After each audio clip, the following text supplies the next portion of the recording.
Բարև ձեզ, ետերում է Մարդարվեստներ հաղորդաշարը։ Հաստատ բոլոր լսած կլինեք Շաոլին վանքի մասին եւ այն մարդարվեստի մասին, որը ուսուցանում են այնտեղ։ Այսօրվա մեր հաղորդումը նվիրված կլինի կունգ-ֆու մարդարվեստին։ Շաոլին բուդդայական վանքը գտնվում է կենտրոնական Չինաստանում, Հենան նահանգում Դենֆեն քաղաքում։ Տեղակայված է Սունշան լեռան վրա։ Այս վայրում դեռևս 5-րդ դարի սկզբին ստեղծվել է դաոսական վանք, որտեղ բնակվում էր Կոուն Ցյանչժին,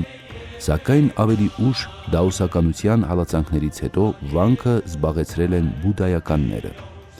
Հիմնադրվել է 495 թվականին Սյաո Վենդի կայսրի աջակցությամբ Բահադրա անունով հնդկական բուդդայական վանականի կողմից։ 530-ական թվականներին վանքում կանգ է առել Չան բուդդայականության առաջին պատրիարք Բոդհիդհարման։ Հնդկական վանական Բոդհիդհարման Շաոլինի վանականներին մեթոդ է փոխանցել, որն արմատապես փոխել է բուդդայականության պրակտիկայի ամբողջ ընթացքը։ Այժմ մենք այցելենք Հայաստանի կունգ-ֆուի ֆեդերացիա եւ ավելի մանրամասն կծանոթանանք այն մարդարվեստին, որը ագունքներով գնում է Չինաստան եւ Շաոլին վանք։ Կունգ-ֆուն չինարեն տերմին է, որն օգտագործվում է Չինաստանի սահմաններից դուրս, որպես չինական մարդարվեստի անվանման հոմանիշ։ Չինաստանում տերմինը նշանակում է հմտություն եւ վարպետություն ցանկացած ոլորտում՝ սպորտ, արհեստ, արվեստ։ Մարդարվեստները Չինաստանում կոչվում են ուի կամ ուշու։ Կունգ-ֆու տերմինը Չինաստանում որպես մարդարվեստ սկսել է օգտագործվել 20-րդ դարից սկսած, հիմնականում 1960-ական թվականներից եւ հայտնի է դարձել Բրյուս Լիի մասնակցությամբ հոնկոնգյան ֆիլմերից։ Որպես մարդարվեստ կունգ-ֆուի հիմնադիրը համարվում է հնդիկ վանական Բոդհիդհարման, որը Չինաստանում հայտնի է ինչպես Դամո։ Լեգենդի համաձայն նա հարավային Հնդկաստանի արքայազն էր, սակայն հրաժարվեց արքայական գահից եւ հարստությունից, ընտրելով բուդդայական ճգնավորի ուղին։ Նա տարածում էր բուդդիզմը ճանապարհորդելով ամբողջ Հնդկաստանով։ Այդ ժամանակներում հնդիկ վանականները հաճախ էին ուղևորվում Չինաստան բուդդիզմը տարածելու նպատակով։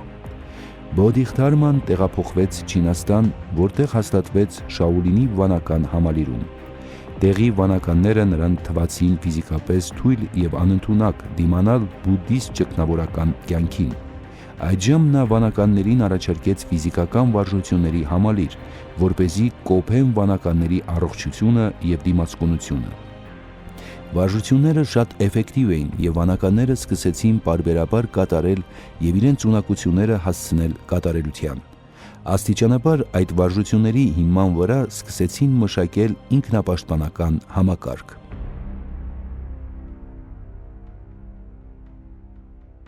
Մենք ներկայացնում ենք Հայաստանի կունգ-ֆուի ֆեդերացիան, ներկայացնում ենք ընդհանուր այս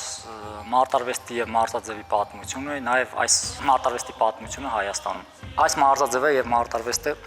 ստեղծվել է Չինաստանում Շաոլին վանքում 4-րդ դարում։ Այս մարտաձևը կապվում է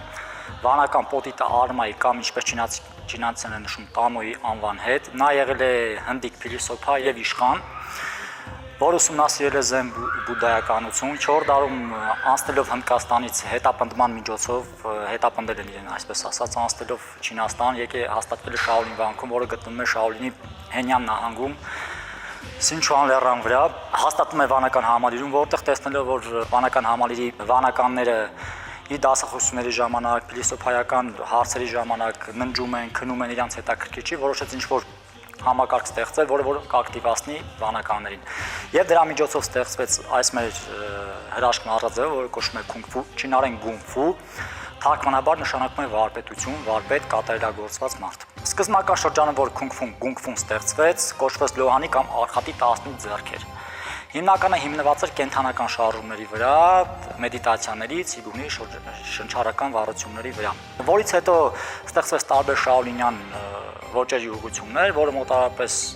ընդհանուր ծավալով 360 են այժմ Չինաստանում եւ աշխարհում, չհաշված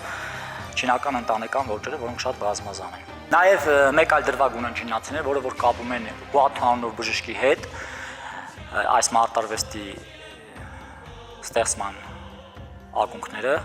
որը որ թվագրվում է մեր թվարկությունից առաջ 3-րդ դարին, բժշկի անունն է Հուաթո, նա հիմնականը սկսել է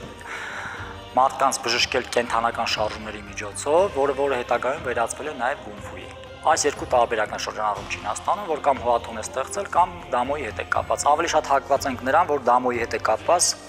քանի որ ըստ ավանդույթի, որը որ նաև այժմ գործում է, շաոլինյան վանքն է, որտեղ որ բուն էությամբ գործում է գունֆու մարտարվեստը իր ամբողջ ճյուղավորումներով։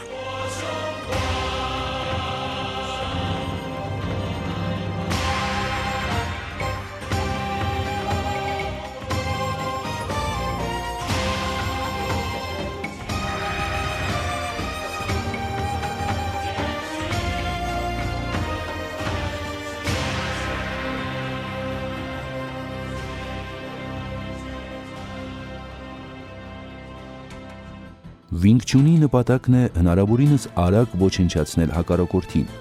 Չինարենից թարգմանաբար նշանակում է հավերժական գարուն,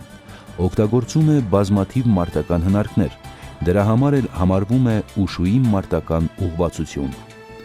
Մարտը Վինգ Չուում հիմնված է որոշ սկզբունքների վրա, որոնք աշակերտների կողմից հասկացվում են պարապմունքից պարապմունք։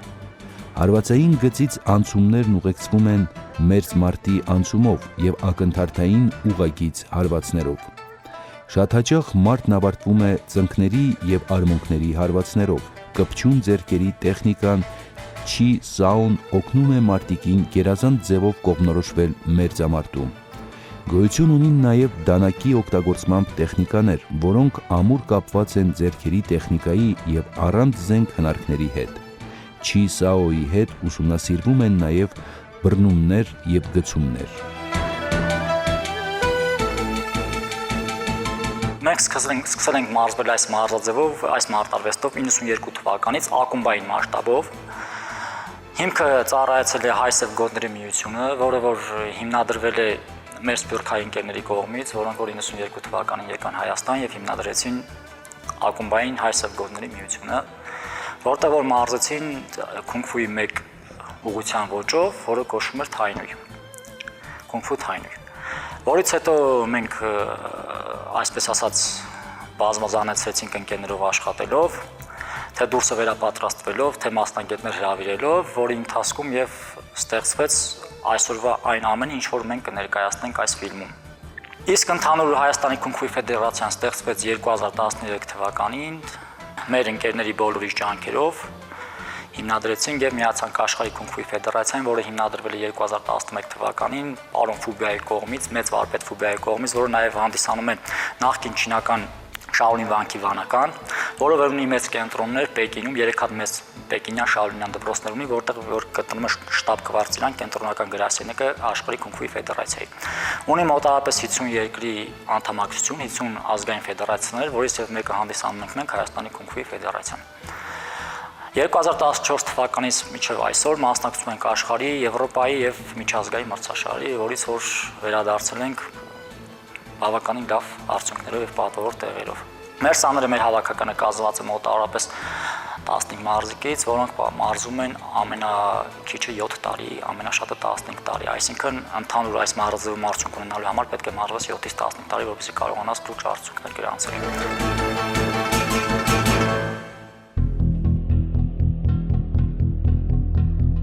Բրյուս Լին ծնվել է Չայնաթաունում, Սան Ֆրանցիսկոյում, Հոնկոնգից սերող ծնողների ընտանիքում, սակայն մեծացել է Քուլունում և ապրել այնտեղ ծնողների հետ մինչև ուշ պատանեկություն։ Հայրը ներկայացրել է նրան կինոարդյունաբերությանը վաղ տարիքում, ու երիտասարդ Բրյուս Լին մասնակցել է նկարահանումներին որպես երեխա դերասան։ Լին Միացյալ Նահանգներ է տեղափոխվում 18 տարեկանում, Վաշինգտոնի համալսարանում բարձրակարգ կրթություն ստանալու համար։ Հենց այս ժամանակահատվածում նա սկսում է մարտարվեստ դասավանդել։ Նրա հոնկոնգյան կամ հոլիվուդյան արտադրության ֆիլմերը ավանդական հոնկոնգյան արկածային ֆիլմերը հանրաճանաչության ու սիրվածության նոր մակարդակի բարձրացրեցին 1970-ականներին արևմուտքում չինական մարտարվեստների նկատմամբ հետաքրքրվածության հսկայական ալիք առաջացնելով։ Նրա ֆիլմերի ռեժիսուրան ու երանգը փոխեցին ու ազդեցին Միացյալ Նահանգների, Հոնկոնգի ու մնացած աշխարհի մարտարվեստներին ու մարտաֆիլմերին։ Բրյուս Լին ամբողջ աշխարհում, մասնավորապես Չինաստանում հայտնի առանցքային կերպար է, ում ֆիլմերում պատկերված է չինական ազգայնականությունը։ Նա մեծացել է Վին Չուն մարտարվեստում, հետագայում միավորել դրան այլ արժեքավոր սկզբնաղբյուրներ ու սեփական փիլիսոփայությունը, վերածելով սեփական մարտավոճի Ջիտ Քուն Դո, բռունցքի շրջանցման ճանապարհ։ Մենք ներկայացնում ենք հիմնական ուրեմն 5 ուղղություն, որոնցից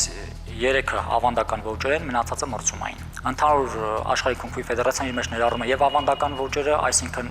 կլասիկ ձևը, որը որ գոյություն ունի Չինաստանում, եւ այն ոճերը, որոնք որ չինացիները հղկել են, սարքել են մրցումային, որտեղ որ կարելի է մրցել, որտեղ որ կարելի է հակառակորդին մաքսիմում քիչ վնաս տալ, այսպես ասած, մի խոսքով հանել են կոկորդին հարվածները, աչքերին հարվածը, մի խոսքով վնասազերծող մասերին հարվածներ հանել են, որպեսզի մաքսիմում քիչ վնասազերծեն հակառակորդին։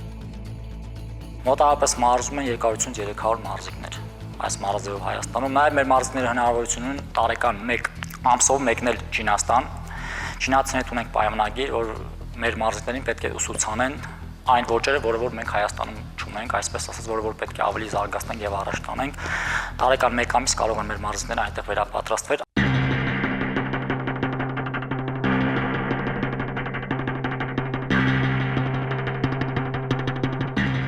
Իպ Մանը ծնվել է 1893 թվականի հոկտեմբերի 14-ին Չինաստանի Ֆոշան քաղաքում։ Նա եղել է արիստոկրատ ընտանիքի անդամ, բայց լինելով ընտանիքի փոքրը չի ժառանգել ոչ հասարակական դիրքը, ոչ էլ զգալի հարստություն։ Փոքր ժամանակ ստացել է չինական ավանդական կրթություն, ինչպես նաև զբաղվել է մարտական արվեստի ուսումնասիրությամբ։ 6 տարեկան հասակում դարձել է կունգ-ֆուի հիանալի վարպետ Չեն Բասյոնայի աշակերտը։ Նրա մարզիչը մահացավ դեռ այն ժամանակ, երբ Իպ Մանը ընդամենը 12 տարեկան էր։ Մարզիչի խնդրանքով իր մեծ աշակերտ Ցեզուն Սոունը դարձավ Իպ Մանի երկրորդ ուսուցիչը։